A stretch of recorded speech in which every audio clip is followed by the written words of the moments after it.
তিন শ্রেণীর ব্যক্তির বিরুদ্ধে আল্লাহ বলেন আমি নিজেই কিয়ামতের দিন মামলা দায়ের করব। I will be against them in the day of judgment. Three categories of people I will be against them in the day of judgment. তিন শ্রেণীর লোক কিয়ামতের দিন তারা ছাড় পাবে না। আল্লাহ বলেন আমি নিজেই তাদের বিরুদ্ধে মামলা দায়ের করব। এর মধ্যে এক শ্রেণীর লোক হচ্ছে রাজুলুন ইস্তাআজারা জিরান ফাস্তাউফা মিনহু ওয়া লাম ইয়াতি আজরা। একজন শ্রমিক ভাড়া করে তার কাছ থেকে কাজ নিয়েছে কিন্তু তার পারিশ্রমিক আদায় করে নাই। এরকম আছে না নাই? দাপট দেখায় ইউনিভার্সিটির ক্যান্টিন গুলোতে। ইউনিভার্সিটির ক্যান্টিনে যে খায় মাগার বিল দেয় না, এরকম ডাকাইত আছে না নাই?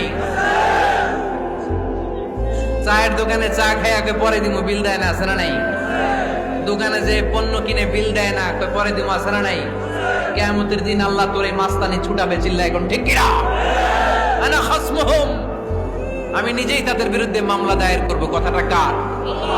এজন্য বিশ্বনবী বললেন খবরদার, মেহনতি মানুষ, খেটে খাওয়া মানুষ, এদের দোয়া কবুল হয়ে যায়। আতুল আজিরা আজরাহু ক্বাবলা আন ইয়াজিফা আরাকুহু। খবরদার, বিশ্বনবী বললেন শ্রমিকের ঘাম শুকিয়ে যাওয়ার আগে তাদের পারিশ্রমিক মিটিয়ে দাও। বিশ্বনবীর বিখ্যাত হাদিস, আতুল আজিরা আজরাহু ক্বাবলা আন ইয়াজিফা আরাকুহু। শ্রমিকের ঘাম মাটিতে লাগার আগে, শুকিয়ে যাওয়ার আগে তাদের পারিশ্রমিক মিটিয়ে দাও।